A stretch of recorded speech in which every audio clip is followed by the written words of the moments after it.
And hello, everyone. Welcome to the Warper. No, that's the wrong one. That's my old Wrong school. pod, Wrong podcast. wrong Wrong podcast. podcast. We canned that one. This is the Two Back Set podcast. I'm your host, Thomas, aka Mr. Warper. Joining me as always is Patrick, aka Mr. Fusion. Greetings and salutations. We'll figure out what fucking podcast we're doing here in Yep, a little this bit. is not the Warper and Fusion Entertainment Review. This is the Two Back Set, a college football podcast where Fusion and I focus on our own individual teams amidst the greater landscape of college football. I am a Hawkeye fan. Fusion is a Texas Longhorns fan. Obviously, the Hawkeyes are on a bye this week, but I still have some things to talk about. So we're going to talk with our teams from last week. Then we're going to talk national landscape going into Week 9 and give our picks for our Week 9 games. So of the teams that came away, I believe Texas was on a bye last week, so they're going into this week. We'll probably end with Texas, and maybe we just start with Iowa, just to get the Iowa of it out of the way, because their loss was rather controversial, regardless of what PJ Fleck wants to say. Right. There was nothing controversial about it, which like everyone's talking about. You know, is Kirk gonna retire? Brian's got to go. I want Kirk to come back, and not handshake PJ Fleck again because he didn't this year. Unless I don't think he did. Or say in the press game, well, there was nothing controversial about that after they beat him in Minnesota next year. You thought take Floyd and leave the timeouts on the field was a vintage Kirk Ferentz moment? That would be the all-time, right up there with 6'4", I don't give a fuck about you moment from Kirk Ferentz. But obviously they lost. They lost Florida Rosedale, 12-10 to Minnesota. Only had 2 yards in the second half. Absolutely atrocious offensive play calling, offensive execution, just terrible. You only gave up 12 points, 3 of which were on a short field turnover inside the 25-yard line. Like, you absolutely should have ran away with this game. If you had any semblance of an offense that wasn't averaging to a T 232.4 yards per game and 19.5 points per game. Respectively, that is 132nd in the nation and 113th. If they were 99 in both, they win this game by 3 scores.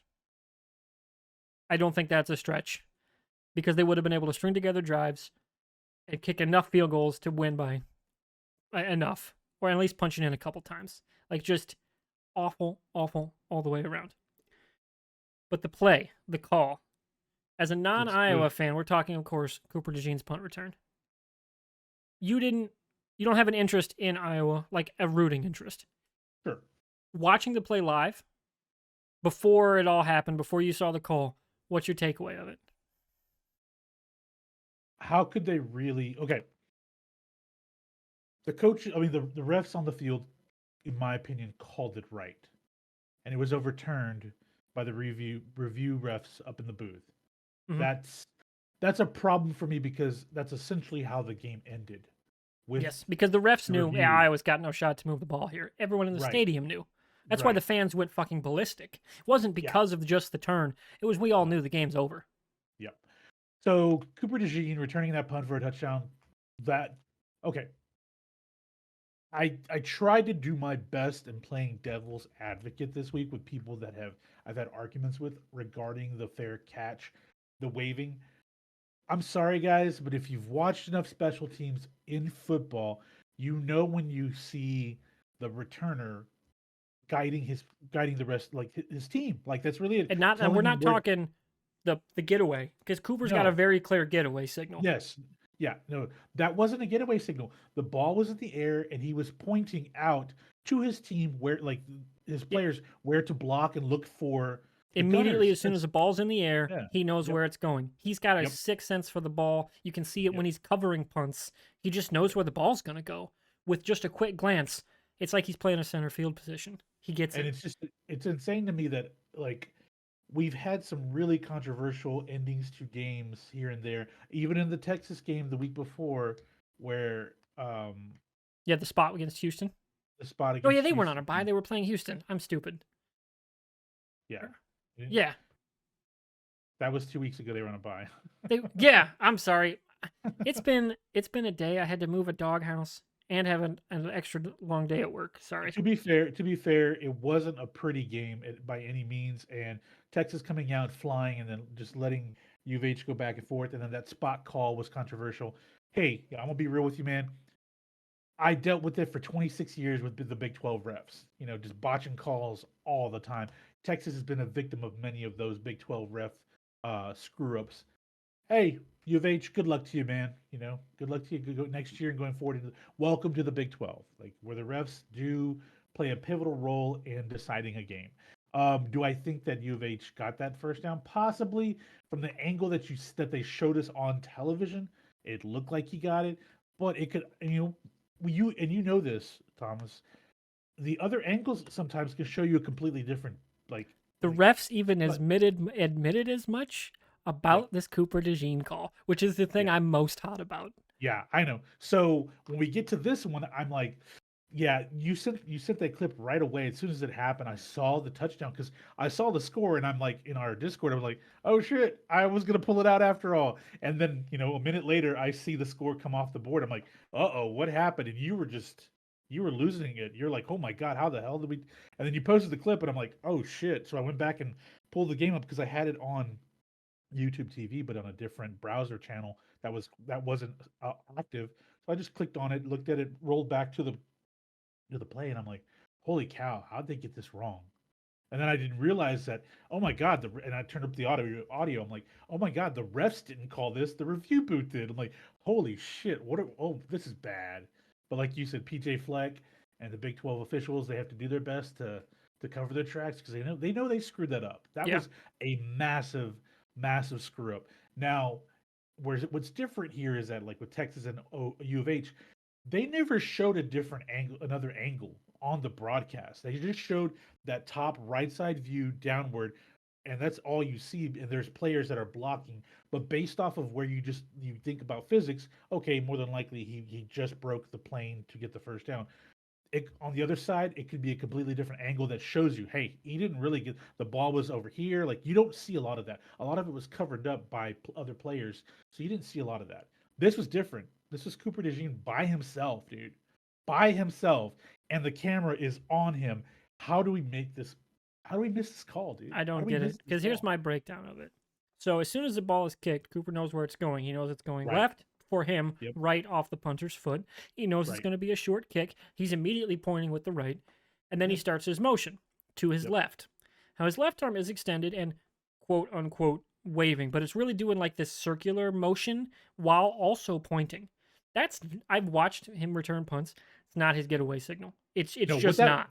what He's that trying to be was. like, "Hey, get left because I'm going to return Well, this." that's what he's saying. He's telling them turn around because they were more than likely like you said it was a short punt. So the Iowa defense is looking at him coming backwards, right? He's telling them turn around because this is quick. I'm going to start running with the ball. You need to get into blocking mode now. That's what he's telling them. Like turn around, get into blocking mode, and that's what Yeah. he's telling them. You can plainly And see he's that with had his a left punt hand. hit a gunner this year. So he's got a getaway signal. This was Yep. not that. And the other part of this is that is ambiguous as all hell. Yep. The fact that such an ambiguous thing, what is a body motion of a wave of a because the poison if he had called getaway and returned it, yes, invalid signal, can't return it. Right. But that's not what he was doing. No player on the field, no coach, no ref, nobody thought he was calling poison because Cooper knew our offense sucks. I have to return this. I don't Right. return this 10 yards, we're fucked. I doubt he was thinking touchdown. He was thinking field goal range because Drew Stevens is a hell of a kicker. But he knew he had to return it. And again, Right. you're talking subjective, what is a guy thinking in these moments? Sure. But just watching it live, knowing the situation of the game, the refs also not calling it on the field, overturning that on review is not the spirit of review.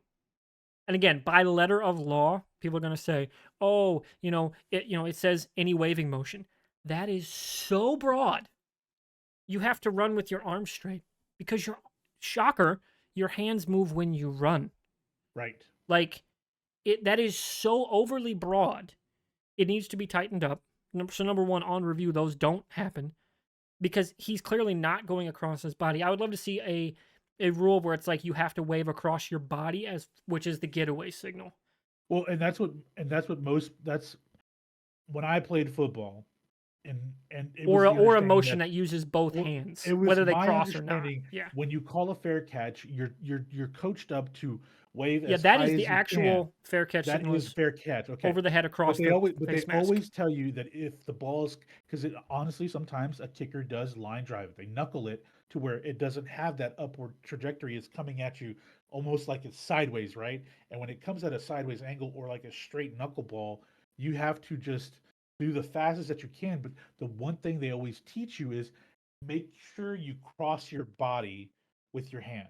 You have to cross your body. He didn't do that. He was staying on the left side with his hand because he was telling his guys, turn around, start blocking the because like it's a short kick. The gunners are going to basically just maul me if you don't turn around and get to your blocks. That's really what that was. That was telling his team to get in position to start blocking.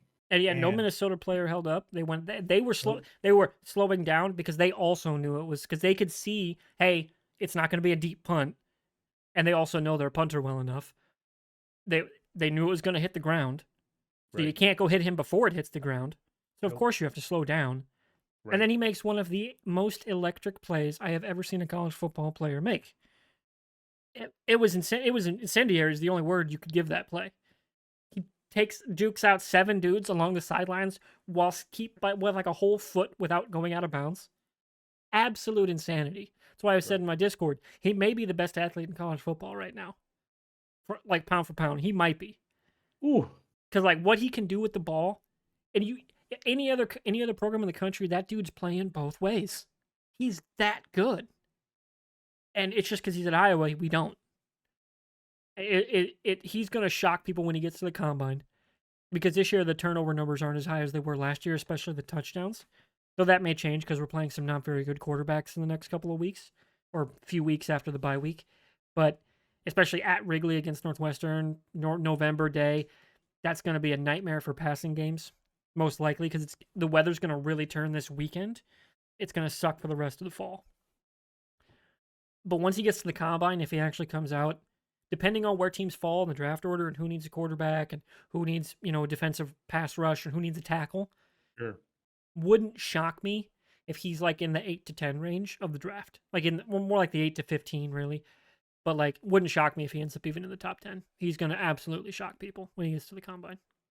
What he can do physically. Oh, where it starts is his shuttle drill with the cones Dude, he's and the going to 40 yard. dominate that. I mean, if he runs like a 4.40, he's going to shoot up the charts in the draft. But you do like here's the thing: it's a very quarterback heavy draft this Really year. is this year. It just depends Very, on very where the heavy. teams need. Because like Indy Yep. just lost their quarterback. They're not going to Right. need a quarterback. If they finish in the top 10, they don't need one. Chicago might end up with 2 picks.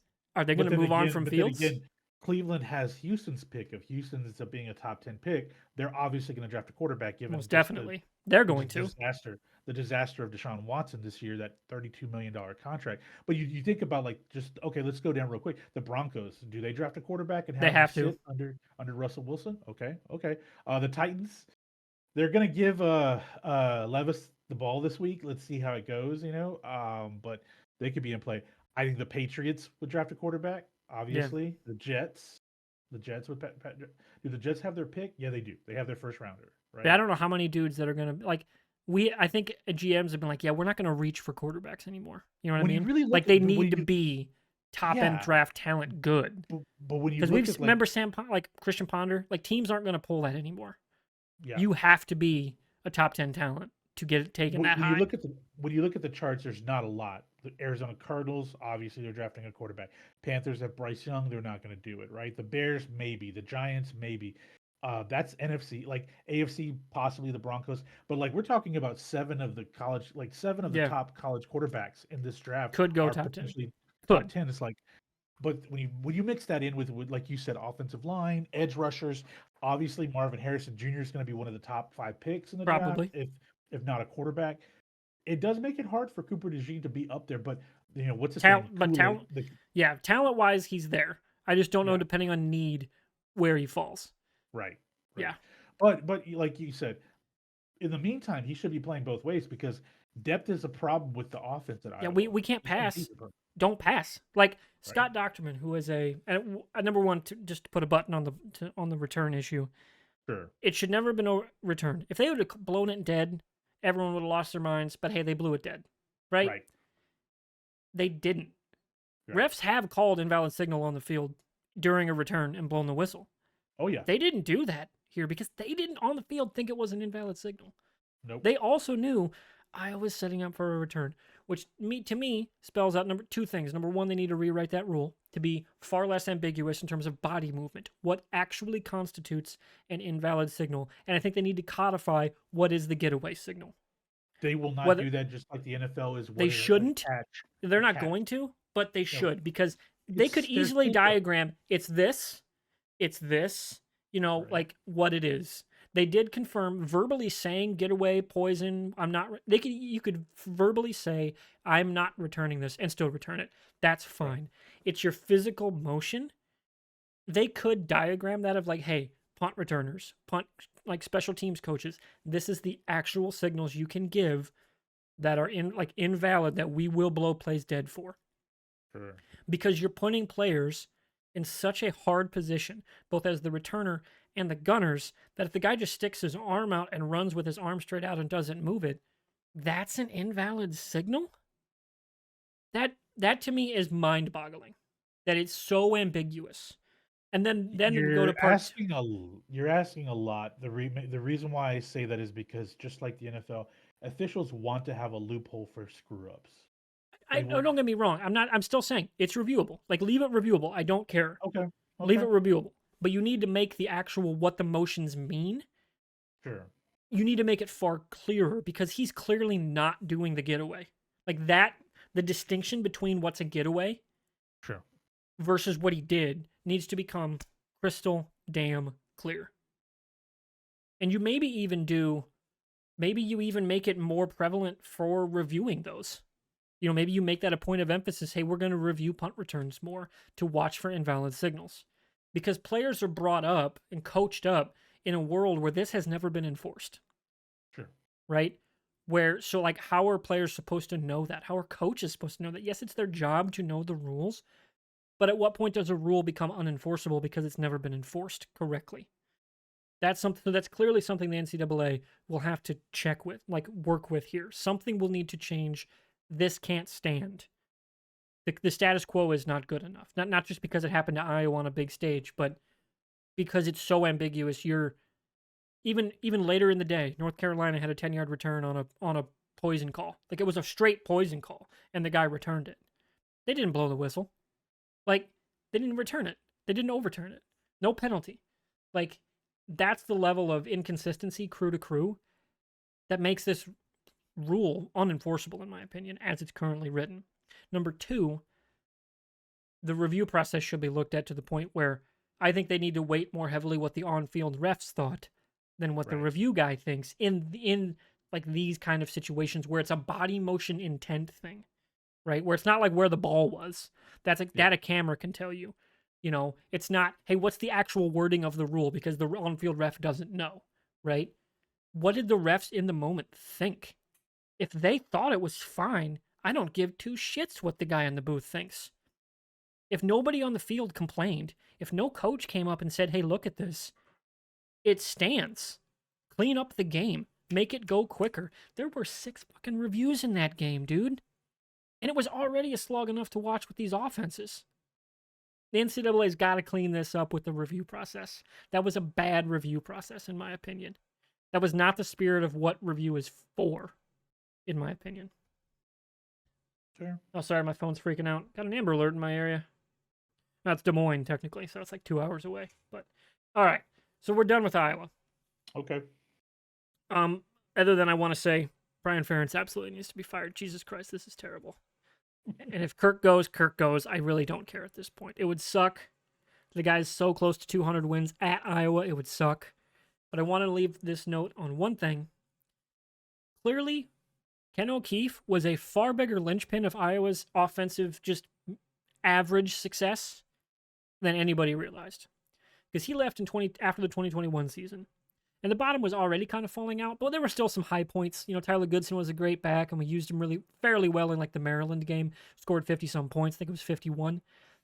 Had some decent games. Got the 10 wins. But it was almost kind of clear he was checking out towards the season end because Petrus regressed hard that season because O'Keefe was the offensive advisor and QB coach. Clearly, he was there to, hey, Brian, I'm going to hold your hand through this process as you learn how to be an offensive coordinator, because he was Kirk's first offensive coordinator, I think, if I'm remembering the history right. And clearly his most successful. It is a decent QB coach. Like, Iowa had some decent QBs, you know, Brad Banks, Drew Tate, Ricky Stanzi, CJ Beathard, Nate Stanley. Like, Stanley's second all time in touchdowns and yards at Iowa, right? Like, pretty good QB. Not all timer, but pretty good. Then the bottom fell out when he left the program. The bottom just absolutely, like, imploded. Not even fell out. It disappeared. And because nobody's telling Brian, hey, you can't run 3 routes within 15 yards of each other going to the same side of the field. Of course no one's fucking open, you dipshit. You need to have a hot route receiver for when there's an obvious blitz. Like, Jesus Christ. You can run read option when there's 10 dudes in the box, and you'll fucking destroy them. Like, Minnesota had like 9, 10 guys in the box, and they're flowing with the running back every single play. It's like, Jesus Christ, you put Cooper Dejean in there? Number one, they're not going to put those guys in the box like that, and they're not going to flow like that. They're going to try to stay home more. But if they do, he can run it. And that dude can throw, because he was a high school quarterback. And then you have Seth Anderson on a go route. Touchdown. This is not hard. This is high school level decision making. What is this shitty defense doing? Because they're making themselves shitty because they know we suck. They're making themselves so damn predictable, and we can't take advantage of it. And I don't want to say Minnesota's got a shitty defense. It's not what I mean. I'm meaning they are making themselves one-dimensional because they know we can't do shit about it. And it sucks. It's not fun to watch. I hate it. All right, we're done talking about Iowa, and that's why I'm not wearing any Iowa gear until they get another win. Sicko's committee hat all the way. All right, Fusion, your floor for the rest of college football before we get into week 9. What the hell happened with North Carolina? We spent like 5 minutes last week praising North Carolina, Mac Brown, Tez Walker, Drake May being a potential Heisman dark horse, all this shit, for them to lay an egg against 1-5 Virginia. What the hell happened? The only thing I can think of, it's like when Ohio State played Purdue, you know? Like Trent, what was that Trent Tyler game where the kid was like, he was dying of, oh God, was it cancer? It was cancer. You know, like that game, you know? Yeah. Or when Iowa jumped up and just absolutely bushwhacked Ohio State, you know? Like, that's the only thing that makes sense. It's just, well, any given Saturday, they are college kids. This is the any given Saturday approach, and that's what the broadcasters were saying. The on the call, the play-by-play and color guy were both saying that any given Saturday, like and the scary part about that was you're talking about in the last 24 minutes of that game, North Carolina was only able to muster up 3 points. 3 points against Virginia, who, and the thing is that when I saw Virginia leading, I turned on the game for, like I said, like the last 10, I think I caught it for most of the fourth quarter. And what I saw was a Virginia team that was just flying all over the field.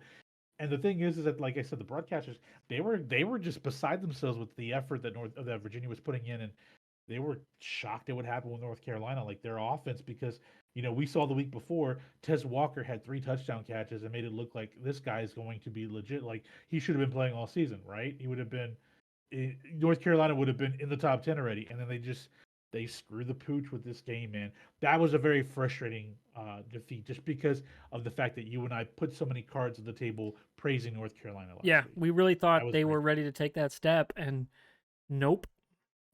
It just goes to show, like, what giving a shit about a game means. Right. I mean, it goes a long way, man. It really does go a long way. And with Duke-Louisville being one of the pick'em games this week, obviously both of those teams have 1 loss, both in the conference, and Duke having 2 losses against Notre Dame, and who did they lose to last week? Notre Dame and Florida State. Yeah. It opens outside of Florida State being undefeated. It opens up, number 2 in the ACC now. Mm-hmm. And here comes Clemson, kind of just chugging along at 4-3 now.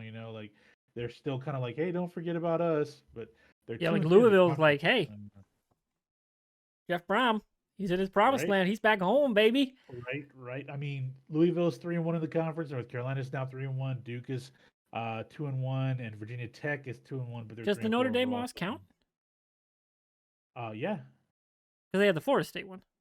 So shouldn't they have two? Oh wait, they have the Florida State. No. What are you talking about? Florida State, Notre Dame. Wait, who did Duke all lose to? Duke lost to Florida State. No, Duke lost to Florida State and Florida State and Notre Dame. Yeah, those two. But I mean, is Notre Dame a conference loss? No, it's Because not. they are they're affiliated with the They're the affiliated, but conference. not in football. Not in football. Yeah, it's Only everything. in It's everything basketball. else. Yeah. Yeah, basketball and baseball, they're affiliated. I mean, they're conference losses. They Yeah. count, but Sorry, not in this everybody. one. I So, don't follow so the ACC that much because Notre yeah, Dame should be in the Big Ten, but the pussies aren't. So I don't give a shit whatever, about them. whatever Notre Dame, whatever. Um, but yeah, Duke is technically still 2-1 in the conference. So even though they have those two losses, so it's it's going to be interesting to see how things go for Florida State here because I think they have a cakewalk the rest of the way. Yeah, they have Wake Forest. Pitt could be an interesting game for Florida State. Not gonna lie, it could be an interesting game. Miami, okay, that'll be kind of fun to watch. North Alabama, and then finishing off against Florida. Yeah, whatever. Yeah. Florida's not Florida They anymore. got Graham Mertz. I'm sorry, I can only get so excited. It's Florida State's conference to lose, but you know, nipping at the heels are Louisville and North Carolina now. But that loss really took a hit on North Carolina, losing to 1-5 Virginia. When does One of North the Carolina and Louisville go down? North Carolina and Louisville, they don't face Sorry, each other. I'm sorry, everyone. I can't pull up so many tabs anymore because my Yep. computer. If I have too many tabs, I'm running OBS, and it would not be good. North Carolina does not face Louisville on their schedule. Yeah, they don't. So Yeah, because they're in. they have Duke. They have Duke and Clemson, and then they finish off against North Carolina State to end the season. But Yeah. that Duke and those two games could really be critical, particularly the Duke game. But Yeah, this if can't. Yeah, Louisville, Duke absolutely needs to win this game to have a shot. yeah. So you want to go right into it? Let's go into the pick'ems. Obviously, your first game is Duke, 20 number 20 Duke versus number 18 Louisville. Yeah, a bunch of 2:30 games this week for a pick'em. Yeah, yep. And the other thing is, of these, we'll just say it, of these five pick'ems, three of them, the road team are favored. Mm-hmm. So that's a very interesting thing here to show this lineup. I will be honest, man. I'm going with Louisville here just because Duke just took it on the chin last week. So I think Louisville has something to prove. They want to get back up there and because they were on a roll. Brom had them on the roll, like things were going well, and they suffered that loss. So I think I'm going to pick Louisville. They're going to make a statement this week against Duke. Fair It's enough. an important game I to- concur. Thank you. I think Louisville at home. I think they've just got enough in I don't know how much Duke has left coming off the losses, middle of the season, Yeah. in terms of can they go on the road and really deliver a punch to a good Louisville team? Right. That's easier said than done, especially we keep harping on Jeff Brom's a damn good coach. Right. He can really scheme a defense out of position consistently. And I just don't see him going into Louisville and winning. So I'm with you. I'm going Louisville. I think coming off that Pitt loss was really big for Louisville. That was kind of a whole Yeah. the Brom Bowl game kind of pissed off. I think Louisville comes out pissed off, and I know the defenses for both teams are kind of evenly matched. Obviously the offensive edge is Louisville. I think they're going to come out and they're 4-point favorites. I think they beat that 4 points. Yeah, Louisville. Fair enough. So our second game, and this is the one I had to put in because Iowa's not playing, but also because it should be a tight game. Whether or not it'll be fun to watch, I don't know. But Iowa State goes to Baylor, 2:30 on ESPN Plus. So really, you can't watch it anyway. But Iowa State is the 2.5-point favorite on the road. Basically, a pick 'em. Iowa State's offense is significantly improved since I watched them last against the Hawkeyes. They've completely changed their scheme, which I didn't realize you could do middle season. Someone should tell Brian Ferentz. They just seem like a better team now than they were, and they were very young, which makes sense. Now they're getting a lot of reps. Their freshmen are actually playing consistent minutes, and they're really figuring out how to play at the college level. I think they go into Baylor, and I think they easily beat the 2.5. It wouldn't shock me if they win by 7 or more. I'm picking Iowa State as well. I think They're 3-1 in the conference. They want to stay in the mix with kind of that Yeah, whole because like who'd have smorgasbord of thought everyone. with all the gambling shit, Yeah, here comes Iowa State, 3-1 in conference. All they but need to that do that is go up and grab somebody by the ankle and pull him down, and holy shit, Iowa yep. State might have a shot to him in the Big 12 championship And game. they have a very interesting schedule. They got Baylor this week. They have Kansas, BYU, Texas, and then close out against Kansas State. If they win some of those games, they're not going to be ranked, but they're going to get some votes, a few Yeah, votes at least. actually, if they Particularly if win they, out, they're ranked. oh, if they win out, they're going to be ranked because more than likely they're going to be facing Oklahoma for the Big 12 title game, right? Yes, But that loss against Ohio, not Ohio State, Ohio was an ugly loss. But that's the that was thing. I like you don't know said, how the tiebreakers work because they're not playing Texas, and you guys don't have divisions, right? they're playing Texas. They're playing Texas as the second to the last game Oh, of I the didn't hear you season. say Texas. Sorry. Yeah, yeah. It's they go Baylor, Kansas, BYU, Texas, and then Oh, Kansas sorry, State. I So just heard you go right to if Kansas okay, State. My if they bad. run the table, they're not going to just be I ranked. They're don't going to think be they're like beating Texas, no, but no. Matt Campbell, teams getting better through the season. Late in the season, Iowa State, crazier shit has happened. You know, Yeah, I am picking Iowa State to win this game I though. agree. Yeah, I think they go into Waco and they put the screws to Baylor. Baylor's just having a really bad season. Yeah, Yeah, I think they're. I just don't see them turning it around and getting no, to some level of respectability this season. no. All right, of course, your team. We have BYU coming to Austin, taking on the number 7 Texas Longhorns. 2:30 on ABC, the national broadcast. Ooh, Texas is a 17.5-point favorite at home. I assume we're both going Texas. going Texas, and I'm gonna be somewhat controversial here. They're not gonna cover. The reason why is Quinn Ewers isn't playing. He's gonna be out the next 3 or 4 weeks with a shoulder injury. I Malik Murphy is a kind of like Deacon Hill, a huge guy playing quarterback, right? Got it. Deacon Hill's a big fucking boy. He's like 6'5", 6'4", 6'5", 250. Like that's he's a man child. Like Malik Murphy is a giant 19-year-old. He's got a rocket of an arm. But what I've seen the last 2 seasons when he's been able to get in and throw passes, he doesn't have any touch to his throws. So yeah, he's He basically Texas's Deacon Hill. Yeah, he knuckleballs everything, right? Like a 5 yard out, but he just completely just drilled that ball. And I'm like, he has no touch. The other thing is that we might potentially get to see the new Manning this week, which is Arch Manning, the freshman Arch Manning, Peyton's nephew. Has Stark ever had the two quarterback like alternate by quarter thing? Well, I mean, he's had quarterbacks come in. He's had Malik and he's had them run the Wildcat with quarterbacks the last Yeah. couple of years. Um, I know Hudson Card and Casey Thompson had issue like they rotated in and out. I will say though, Throughout the Iowa playing Purdue, year. I can see why Card didn't work out. Man, That dude I really hope. takes like shotgun approach to like I'm gonna shotgun this football somewhere. Like Right, damn. right. He just doesn't have quarterback vision, and I was hoping for the best. Like, had he just been slightly better, they would have beat Alabama last year after Ewers went down. That's going to be a big issue for Texas. But the good thing is that it's not a murderer's row on their schedule, so they've got 3 or 4 weeks to get it together. They have a great defense. They have a solid running game. Just put the Sark knows how to call plays. The defense has issues because they gave up a lot of points in the secondary part, particularly the secondary. The speed at the safeties has been exposed. I've mentioned this multiple times. It's been exposed, and now it's out there in public. Like it's out there in college football. If you could find space with the safeties, you could burn them, and that's happened. U of H did it because they have very speedy, smaller but speedy receivers, and they were able to get huge chunks of yardage. That's not BYU's mo. We I know don't this. want Right? to alarm you, but I didn't realize it was at Ames in November with maybe without your quarterback. Ooh, that game suddenly looks way more interesting. Yeah, it's this week is going to be a huge litmus test for what the Longhorns could do Yeah, what they can with look like quarterback. without a starter, Yep. what their backups look like, and how they respond emotionally. Ooh, Now, Malik Murphy was a guy that a lot of people thought could be a really good college quarterback. I'm not saying he's not. I'm just telling you a big hole in he's huge. He can run the ball. They have a running game.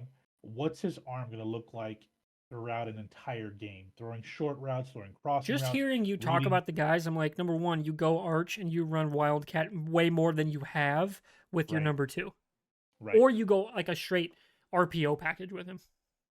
Well, he came off an injury last year, so Malik Murphy is going to get the benefit of the doubt because of the work he's put in the last two No. seasons, right? I understand that, but I also think that, in my opinion, I believe because apparently last Especially because week, those first couple drives you can script to hell. yep, Might yeah, as well yeah, go the with the first, freshman. yeah, exactly. But I think they're going to start Malik Murphy. But here's the thing: is I believe I have an idea of what Sark's going to do. He's going to have a script to open the game with Malik Murphy, and if he feels like he has to put in Arch Manning, he's going to have a secondary script for Arch Manning to make sure to put him in position. We're going to get. To, I believe we're going to see him this week. I Oh, believe I this would is be a good stunned if we game. don't. He has to do it just because he's got to stretch out because they've got Kansas State next week, and Kansas State is 3-1 of the conference as well. They have two losses on the season. TCU isn't TCU like they were the years past, but like you said, Iowa State's going to be an interesting game. Yeah. Texas Tech is horrible, but they always play up when they face the Longhorns. So it's going to. This is a Shit, I really might have to good see if I can get tickets to that Iowa State game. Now I think about it, I'm like, whoo, that is November looking 18th. spicy. How far is Ames from you? Ames is like hour 45. Oh, that's not far at all. No, Okay, see, all right. Kinnick's 4. Kinnick's fucking Okay, forever. That's why I don't yeah. get to any Hawkeye games. It's just, god damn, it is so hard to get there. And Oh well, there that's you go, half the man. reason Iowa basketball gets a terrible There, attendance because their fans are there. spread out the whole state. That Iowa State game may be a fun game after all. Well, we have what 3 weeks? We have Yeah, 3 weeks if from now three weeks. To see where Texas is at and to see if Iowa State really is on the upswing. If Because they've watching what I have of them, they do look like I get the feel of like those earlier, like I would say mid tenure Kirk teams where you're like, dude, by November, nobody wanted to play those dudes. Like, that's what I'm getting. That's what I've always got the sense from Campbell. He's one of those kind of coaches. yeah. And that's what makes me like, ooh, I'm circling that game. Okay, well that's the one for us to keep an eye on. But obviously, Arch is going. Yes. He's getting reps this week. They're kind of playing coy with how much he will see the field.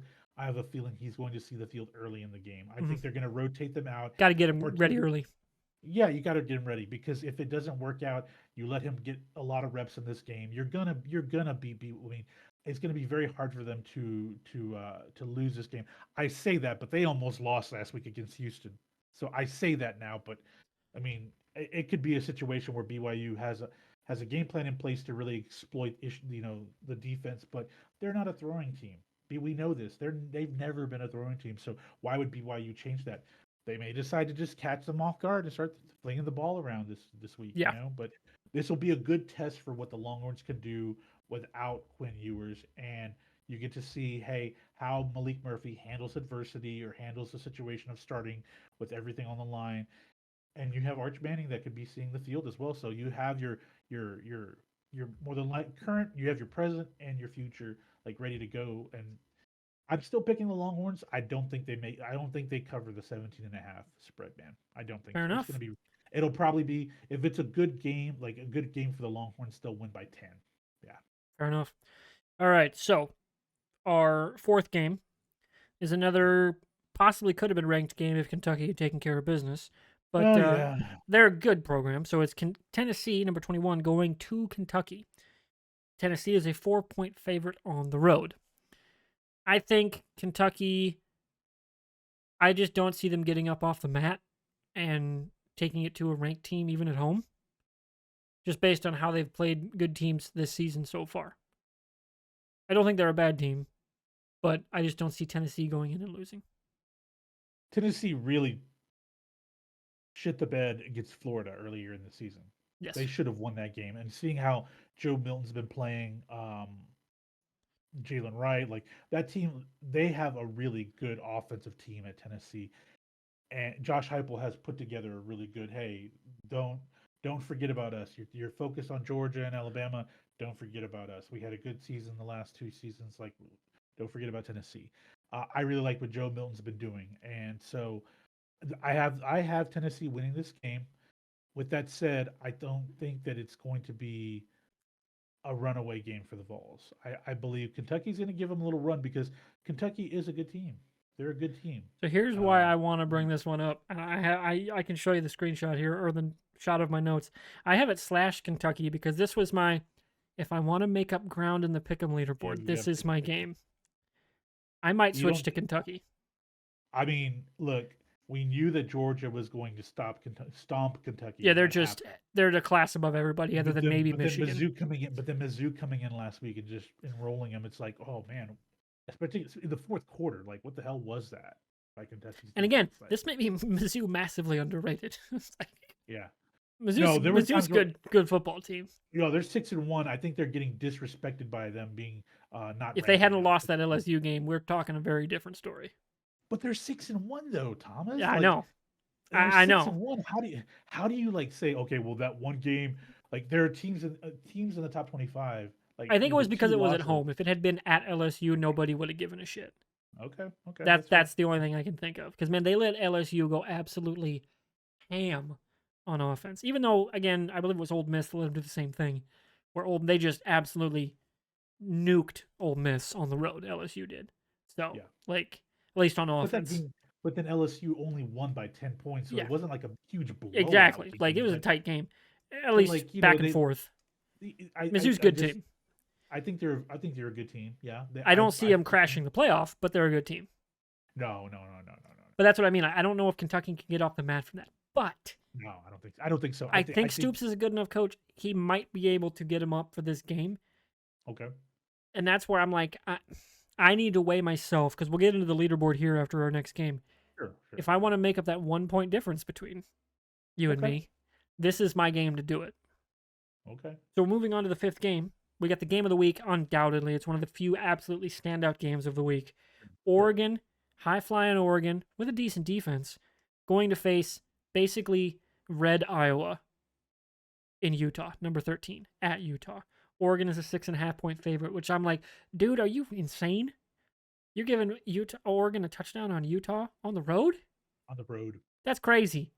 Utah is basically right now where they're at, prime Kirk Ferentz, Iowa, and that stadium is voodoo. Like Kinnick voodoo. Like going to Utah is that level scary. One, it's in Utah. It's in Salt Lake City. The other thing is that Utah's defense is highly touted in terms of talent, right? They're damn good. I believe they're number 4 in several of the like best in the country stuff. But here's the thing with Utah is that as good as that defense is at stopping their opponents, they also have a tendency to give up chunks of yardage, not just drives. I mean, what I mean is they give up big chunks of yardage, and that's going to play a role in this game because that's how Oregon operates. Mm-hmm. It's not a dink and dunk with Oregon. It's strategic chunks of yardage, and that's how they made Colorado look bad, right? Like just like we're going to get you here for 40 yards, we're going to get you here for 15 yards. Here's another 30 yards. Like they chop at you, not just nip, they chop at you. And when I stack these two together, I'm picking Oregon this game. I'm picking Oregon. I really like Utah. That was a team that I really liked going into this season. But Cam Rising has been put on the shelf for they announced this week. If he was playing this season, they're a playoff team. Oh yeah, if he was playing this season, they would be. They're the favorites to win the pack for me. If he was playing, because of that defense. Oregon's defense is good. That's the second best defense. Utah's is the best. I will say, he doesn't have the receiving core that Washington does. But you don't need it with that level defense. With that defense, that defense gets turnovers.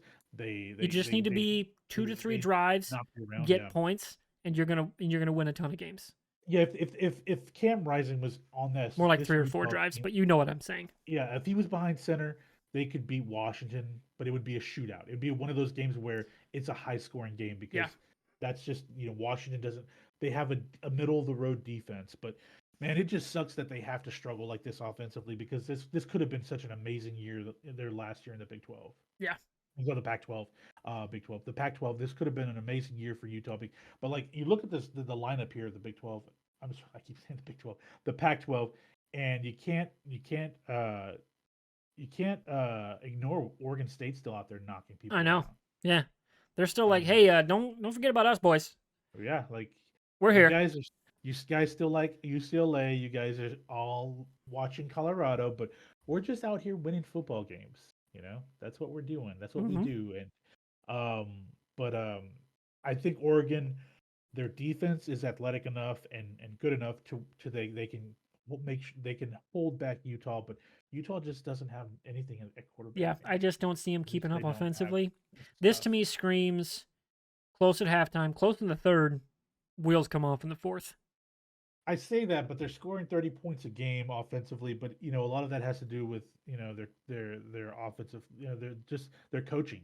That A and lot of that has to do. who they've been playing defenses. Yeah, Like that's fair. it is not USC, exactly Cal, difficult to play to score on USC. yeah. Like you have to try to not score on USC. Like that's a bad D. And Cal's Oregon's is defense is not. very good. Yeah, I get you. Oregon's is very athletic. They're very fast and they're athletic. So I'm picking Oregon in this game. Agreed. Yeah. This is my one of my but it wouldn't shock me if Utah wins games. No, not at And I don't all. think it should Not at all. shock anybody. No, if this could be like this was one of those any given Saturday games where hey, we both liked Utah. We've liked them all season. We were like, hey, this is an underrated team or underappreciated team. They could be making waves, and they just didn't have a quarterback. They can't find anything to settle on with quarterback. But hey, Barnes could come out and throw for 3 touchdowns this week, and the defense can just bend but not break, and they could win by 3 points against Oregon. Yeah, It could be a absolutely. 38, Like there's a 38, world of 35 possibility. game. Yeah. Like oh shit, like oh shit, it's a tie game and they kick a field goal to win the game. You're like, oh crap. Like I wouldn't be shocked about it, but my gut says Oregon, yeah, for All sure. right. So real quick, we'll get into our pick'em leaderboard, and then we got one more topic to close out the show on. So our pick'em leaderboard, Fusion is leading at 26 points. So at 26 games, he's called correctly. I am at 25. Eddie is also at 25. Gamma is at 24. Shadow at 23. And Ty at 15 with the late start. I believe she didn't start picking until week 4. So that is a very tight top of the leaderboard. Only a few games separate anybody. All it will take is you, me, and Eddie having a bad week, and all of a sudden this looks way different. Right. So, Eddie, Gamma, and Shadow, if you're watching this, and I timestamp this out, maybe it's time to start metagaming because it's in week 9, man. You've got our picks. Maybe it's time to pick against. Let's spice this up a little bit. Because of free wood burning, for those maybe who are watching this, like I do custom wood burnings like what's on the wall behind me, right up there. So anybody that wins is going to get a custom wood burning of our pick'em, and we'll do it again next season. But this was just kind of a trial run with the new show, and I'm really excited about it because it's been a really fun year just doing this pick'em game, and we might even expand the number of games next year too. So stay tuned for that. But time to get to our last topic. Right before last week's show, week 8, we got some late breaking news. Not really late breaking, but it was in that afternoon where everything kind of like, hey, Michigan's like facing some serious cheating allegations. Yeah. Everyone was like, okay, sign stealing in 2023? The fuck are we talking about? And then more and more and more shit keeps coming out of just absolute like you couldn't write this on a college football subreddit or team forum level. Like, this is crazy. So you've got Connor Stallions, who's a former Marine captain, I believe, who had left, I can't remember how many years he'd been hired at Michigan, but he was a fan and then volunteer, and then they hired him, if I'm getting the timeline right, because he was so good at recognizing team signs. That's weird, where a guy shoots up and gets right next to a coordinator, and they just keep taking him seriously. That's a little weird. Now, he could be a savant, like just clearly just, oh, I know what they're going to do. Not that it's that hard when you're playing Iowa. Brian Ferentz basically all but tells you what he's doing. But against other teams, that's a little suspicious. Then it comes out, he's paying other guys, his friends, or random people he knows, hey, go to these games for me. Puts them in his own name, pays on Venmo public transactions. Like he completely missed, I believe it was it Barkley that was like, don't commit crimes with checks? Or was it Shaq? One of the two. Like it was one of the, I think it was was that an NBA on TNT quote? Was that when Barkley dropped that? I can't remember, but it was a great quote. Clearly the guy's never heard that because he did it in his own name. It was Chuck. Chuck Barkley. Yeah, I thought it was Barkley. I mean, I can just hear it in Barkley's voice. Like, if you're gonna break the law, don't write a check. Like, He did it in his own name. Get cash. Like, come on, dude. Like, you can't do a discrete wire transfer or something with an LLC or trust name or something. You're going to use your own name. Right. And those people were on camera filming games in their entirety. It's one thing to have your phone up, for 5 minutes at a time because you're, filming a player like a sequence like towards an end zone or something. That's fine. Sure. But for the whole game, that's a mite suspicious. And this was all forwarded to the Big Ten, which was then forwarded on to the NCAA. And then now all these photos are coming out of him on the sidelines, holding like possibly other teams plays sheets of plays. I can't get the words out, but you know what I mean. Like, it just keeps getting dumber, and yet also kind of more insidious, even though it shouldn't because it's clearly so stupid. Right. So, as you've watched all this coverage play out, and like, I like listening to Rich Eisen, and he's a Michigan guy, and he's all like, "Oh, it's much ado about nothing," and I'm like, "Dude, are you fucking high?" Like, Iowa and Iowa State got their shit kicked in by the NCAA for guys gambling not even on football. And you want to tell me this is a nothing burger? Even if it just helped one play. They broke the fucking rules in a massive way. They're talking about taking them off sports books. Do you understand how crazy that is? Michigan might not be a bettable team for the rest of the season. That is absurd. But it's nothing according to the hardcore Michigan guys. But from the outside, Fusion, you're not even Big Ten affiliated. Where do you go when you read where does your head go when you read all this stuff about the Michigan sign stealing scandal? You mentioned it last week, particularly because of my fandom being from Houston. You can liken it to a degree with you've got a Houston connection there Astros. with the Astros. Yeah. So here's the thing about it is that the Astro thing, I could always go on a deep rant about it because people that just say I hate them because they cheated. There's a lot of different layers, and even so, there's another layer in that I used to work in the industry for 10 years, so I know a lot more about this stuff and things that I've seen and talked with folks about than you guys know about. I will tell you one thing in baseball, and it's different with college athletes and professional athletes, okay? The reason why is the financial means of everybody involved, right? It's a very different thing of where the money's coming from. That's the start of it. The other thing is that in professional sports, particularly in baseball, a lot of this shit that happens with one team is happening with a lot of teams. Yeah, I asked you that last week, or I said that last week.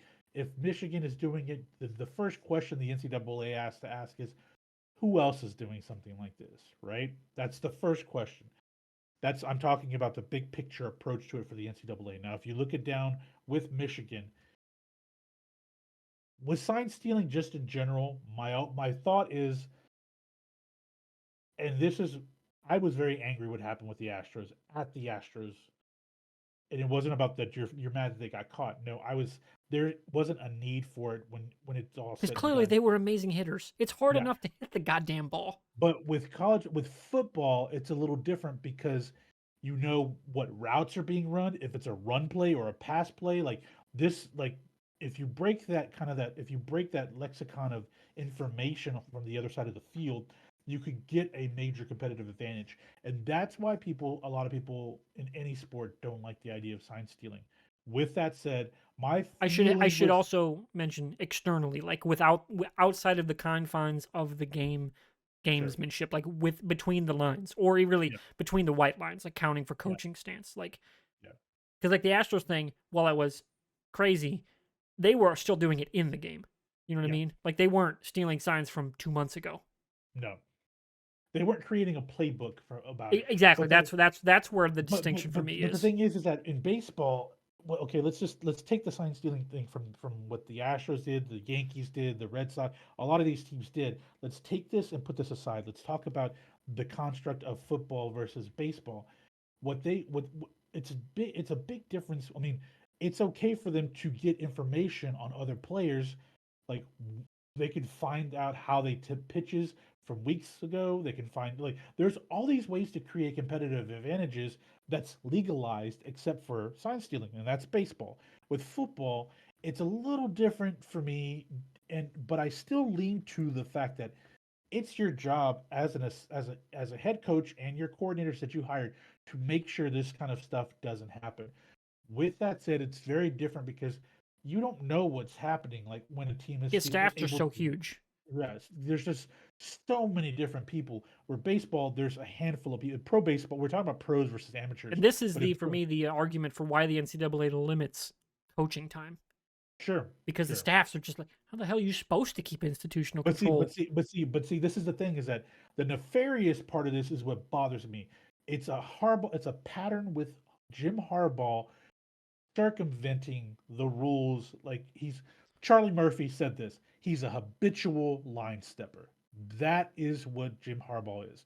He's done this type of shit before in recruiting. At Stanford, he did it. He's done it. He's under the radar this year again at Michigan. And this whole thing, I'm not going to say that he was the mastermind of it because obviously he wasn't. But to say that he didn't have any idea of what was taking place, I find that very hard to believe. Now, it's easy for him to disseminate the control of this whole thing to other people.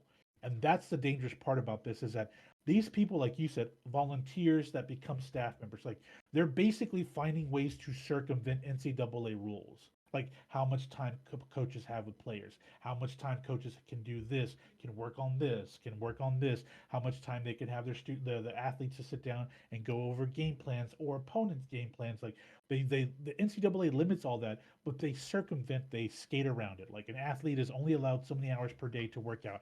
Well, if it's voluntary, it doesn't count. So you can voluntarily come in after your classes are done and spend 2 hours in the gym. Like there's a lot of ways that coaches in college sports do that, right? This is another situation that's happening, but it's just a I have that's different than my thought on sign stealing. My sign stealing thought is it's your job to make sure other teams don't steal your signs. What in any sport, in amateur, professional, it's your job. That's your job as a staff. On the other side, I don't like the optics from Michigan here. I don't like what I'm seeing. I don't like it. The fact the money that's transferring around, paying for plane tickets, like it's a bad look for Michigan. And then but it all started with Jim Harbaugh playing the victim at the very beginning when that story broke last week to say, I had no idea this is happening. To where it's like the more that comes out, you're like, it's hard Yeah, to I don't believe. think he should have made such a like Yeah, bold statement. I yeah, think that was because yeah, I was just kind of thinking this while I was chilling at work, and I was like, like the Tar Heels, even earlier in the season, Michigan could thumb their nose at the NCAA, and the PR was on their side. sure, Morals were on their side. sure, You know, they don't have the moral high ground here. nope, So playing that, I'm not going to give an inch card on this. That is a death. Like that could be a death blow to a program. Not in terms of like they're going to give that level punishment like SMU back in the day. That's not no. on the table, and the NCAA doesn't have the legality, like the legal ground to probably do that anyway. But this is not like for Harbaugh. Wins will probably be vacated, even though that doesn't really matter. That's a toothless No. penalty. I do like you could have scholarship reductions. You could be calling about postseason bans. That's We're probably the talking most about likely. we talked about this before the show. The 90-day window does prevent them from being Yeah, for this season, is it they're kind of off the hook for this season beyond wins but being but vacated. but if they win the national title, does that technically have an asterisk behind it, or No, is not it really, just because I want. Oh, God, what team was it? Was it if someone in like 04, 05 got like the NCAA said they weren't champions, but they don't govern the AP. Like so the AP is still recognizing this national champion. well, USC technically is listed like that because of the Yeah, Reggie Bush USC's like that. stuff. There was somebody else too. They Was it? vacated their wins Yeah, and their BCS title was under yeah. under the Could same you set kill of your camera and turn it back on? me. Yeah, you're kind of staticky. Oh, How's that? better. Yeah, you're back. Okay. Um, yeah, I think you're thinking of USC, the Reggie Bush stuff. Was what Yeah, caused there was a that. few teams in the early 2000s where this is the case, But or maybe just two, not a few. they win the national championship. If Har- I don't see the NCAA throwing down the hammer on Michigan. I think they would be willing to be give them a penalty, but not a very severe one, if Jim Harbaugh is ousted. I could see that because obviously the NCAA they're not fans of Jim Harbaugh. They're No, not. clearly not. Clearly, they're not a huge fan. Yeah. And for me, I So think this yeah. is more future punishment, not for this season. Okay. Because again, just timeline, logistics, how long it will take. Because then they have several months to respond to the allegations after the 90-day window. Like they have 90 days to respond, and then they have so much time before they actually find out. You know what I mean? Like, Yeah. so it won't be until probably the spring we find out any punishments for this. You know, this is not something that's as cut and dry as the Iowa gambling stuff, where the NCAA had all the information just given to them, like, and it wasn't disputable in terms of what was true and what was not. Now, when it comes to the legal punishments, yes, there was dispute, but not with the what physically happened part. Sure. So that was very cut and dry, right? This is not, because you're involving not just Connor, you're involving the other people. You need to get records, you need to line up, you need to get devices. You know, you need to find this trail. And then you need to do either to prove that Harbaugh knew, like on paper, or just go lack of institutional control. And if they can do both, if they can do both, if they can do both, he's out of the NCAA coaching for the rest of his life, probably. That's essentially what happened with Joe Paterno at Penn State with the whole Sandusky scandal was lack of institutional control. Like you've been there for 40 years, and you mean to tell us you didn't have any idea, even though he was one of your closest confidants, you knew nothing about what was going on with Sandusky? Like seriously, this is the same thing with Baylor. Institutional control with Art Briles, a failure of it all. That's what happened with him and all. Yeah, he's going to get the hammer brought down on him on institutional control. I think and regardless. Those two, and I'm not comparing what's happening with stealing signs to sexual assault. They're not the same level of moral equivalence, not at all. I'm not trying to rank that. What I'm talking about is how the NCAA says, like, okay, well, if the your head football coach of a major university essentially has just I think this would be the closest thing to the Rick Pitino situation. That's fair. That's a closer analogy. Yeah, that is a very close one. It would be kind of interesting to see that we find out that like Jim Harbaugh is having sex with one of that would be great. That or he's pulling a fucking Larry Eustace, going to frat parties and getting nuts. But you bring up a really good point. The NCAA right now are trying to their job now is to connect Harbaugh to this whole thing. Yeah, and go for either just institutional or prove he also knew. Yes, that's if they can do both. I don't think he's ever coaching in the NCAA again. If they just do institutional control, he's going to get a show cause for however many number of years. Maybe a season, maybe 2, whatever it is, but it probably effectively ends his NCAA career because he'll probably just go take the Bears job. You got to imagine they're looking this season for a new head coach, especially if they get the 2 top 10 picks. Yeah, because it's conditional for the other one, right? It's conditional for the other one. Arizona has could have 2 top 10 picks. And if they get 2, you want to say like, hey, Jim Harbaugh, stay in the Midwest, get 2 great picks. Roster that's not terrible on defense. Yeah. Like their defense is not great, but like they got some pieces. So, and it depends on what they could get at the trade deadline or if they sell everything. Like I could easily see him going there, but I just don't know how hard they come down on him. But clearly this is a bigger deal than some of the diehard Michigan people are like. Because this involves integrity of the game. I didn't really think about that, man. You bring up a really good point that he could be going to Chicago where he started his NFL career. Yeah. He's a Midwest guy. Yeah. Like, I could easily see that happening. I mean, it's fresh. If you're a Michigan fan right now. Because this team's damn fucking good, dude. This team might be the best team in the country. They're good on both sides of the ball. Like not just good, they are elite on both sides of the ball. It's just that they're not tested because of their schedule. That's the big thing. But outside of that, like this is one of the best teams that Michigan, Wolverine fans have. This is Georgia last year, just steamrolling teams. This it started with the recruiting thing, and then now this you have to be frustrated if you're a Michigan fan right now. You just have to be frustrated. Like how can this happen when we could be having one of our best seasons ever? Like really, and like you said, nothing's going to happen this season. And as a fan, you have to be happy about that. But going forward, you're going to just like at the Astros for the last 4. And then for Michigan, what happens when Harbaugh goes? How far back down do they fall? Because before Harbaugh, they were on Iowa's level. Which Ricky I don't want to be Rodriguez. like, hey, that's terrible. Iowa's a very good program. They're a Right. top 40 program in the country traditionally over the last 45 years of college football. Even going back to the start of Fry's tenure. Like, but Michigan now is so far ahead of Iowa, it's scary. Them falling that far back down, that's bad for college football. So I definitely feel bad for not just Michigan fans, but kind of everybody because this sucks. The only silver lining is it probably gets radios and helmets across college football.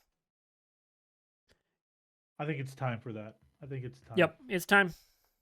Like, NFL has it. There's no need for college football not to have it. yeah, I can't remember who I was watching. Was it a Lebitard show? Somebody was like, the reason they don't do it is number one, cost, which is stupid because back in the day, sure, radios were probably pretty expensive. They're not now. Right.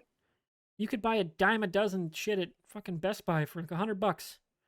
You're gonna be fine, right? Whether you want to go like the super encrypted route, I don't know, because obviously with that many fans in the stadium, there's a lot of noise going on. Sure. So you gotta like electrical noise, you gotta deal with that. But that's not that hard to figure out. The NFL's been doing it for how many years? How many decades? When did they introduce radios in the NFL? Like I'm gonna say a decade ago, like 10 years ago. Yeah, I'm trying to remember when I first remember that because it was obviously It during was my lifetime. I think it it was was during the during my 2010s. adulthood. It was during the 2010s. It's not like it's not that far back, but it's not that recent. It's kind of I think it was in the 2010s. Yeah, because it was more recently they started doing the defensive radios with the Mike Yes. linebackers. That's like the last 6 years. If I'm not 1994 was the helmet radios, and more recently was the Mike linebacker ones. mistaken. Okay, it's the Mike linebacker that I'm Yeah, thinking that of. one I remember because I was watching the Vikings defenses back when it was like EJ Henderson. It was that era Vikings team. So like mid 08s, mid like 05 to 010, I remember them starting to do that. Cost wise, it should be. It should be. It shouldn't It's be not. that it's crazy. It's not a negligible number, but it's not something that's going Shocker, to. take it out of coach's head pay. Second things, I was watching the same show. I for the life of me cannot remember. I should have put it in the notebook. I apologize. But they were like, it's a coaching thing. They don't want to have to teach college quarterbacks how to actually make those reads. Because you need to give them three options, they were saying. Number one, run or pass. Number two, what's the run coverage? Number two, what's the pass coverage? Right? So whichever they check into, what's the coverage doing? So what do I have to check into? What are my audibles for each of those two? So it becomes like a branch. Right? So you've got the three decisions. Run or pass, 1A and 1B and 1C are, okay, then it's which run option, which pass option, which hot option, where's the blitz coming from, what's the D line doing, like where's the safety, like or how like are they playing cover two, are they going cover zero, are they going single high, like it becomes a spider web of just so much more information to process for the quarterback. But as I think it was Rule, I think, that said this, Matt Rule in his press conference about at Nebraska about why he wants radios. He quickly said the no comment thing about the Michigan sign scandals, but it's like it needs to be radios because he's coming from the NFL, right? Like it should be radios, and the reason college quarterbacks come in and struggle so much in the last 10 to 20 years is because they're not coached how to do it in college. The high level ones are in high school because there are radios in high school. The really high level ones, they do it, but in colleges they don't. They don't teach them how to make those reads on the fly on the field. They don't trust them, even though they're adults. So that's why someone like Justin Fields is having such a hard time because he just doesn't understand the idea. And maybe he just had a struggling to get to that level of processing capability. Yep. You know, versus like somebody who maybe like CJ Stroud, you know, like he's absolutely nailing it right out of the gate, right? Like that's a piece of the puzzle for QB development that coaches in college don't want to take on because a lot of them are old school guys who've never done it. A lot of them are guys who never did the NFL. And when they were in high school, the radios weren't a thing. But now that more NFL guys are kind of coming back to college, like Matt Rule, right? Like, is it Kingsbury that's gone back and forth? He's gone back and forth. Like those kind of guys are happening more, and Harbaugh too. You're hearing to see these like, hey guys, it's time to stop this shit. Well, radios, and now the sign stealing.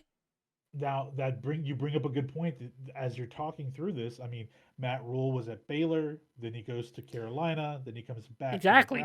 He's coming from Texas Tech. Where was he? UFC, USC, Arizona. Where I don't Yeah, even know. yeah, he's been Played OC all at a over. few different spots. Yeah. But here's the thing: is that Harbaugh, before he came to Michigan, was in the Niners. NFL. And damn good. But what I mean is like when you really think about it, maybe Harbaugh is more involved than he's letting on because he understands what happens with the lack of radios, the lack of headsets Yeah, he gets like, hey, on this the is an offense.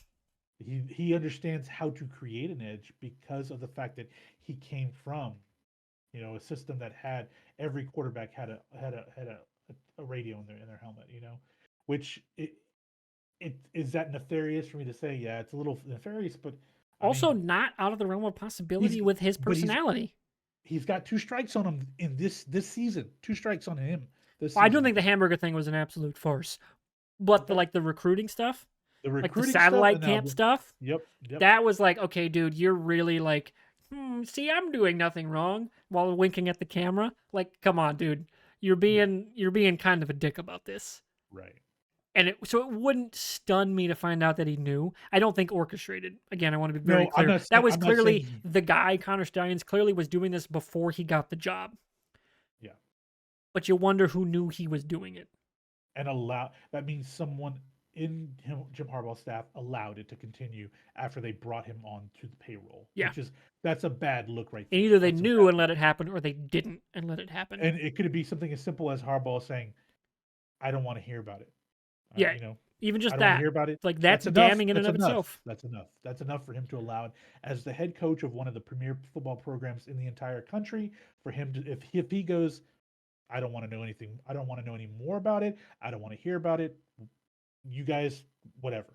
That's enough. That's enough for Hmm. me. So it's going to be an interesting few weeks because I think the NCAA is pushing really hard Oh, the to other make third piece was a different podcast. This, I think, was a Lebitard show where they were like, okay. the other component is schools that the cost part is new helmets because the helmets that they're making now for college, they don't have room for the radio.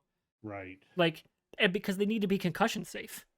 So like that becomes an actual cost issue that the NCAA is going to have to be like, okay, how do we make this work? Do we reimburse programs for it, especially like the HBCUs and like the other like programs that don't have historically successful AD programs?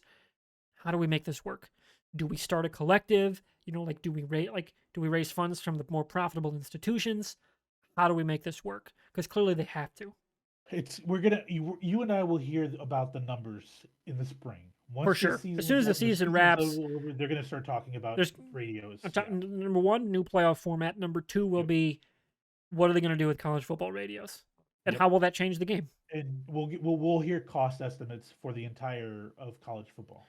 We're Yeah, gonna hear about it's that. going to be Yeah, wild because like you're going to get into states offering money for the state-run schools and stuff to make this happen. It's going to be something that moves probably pretty quickly in the spring once the season wraps.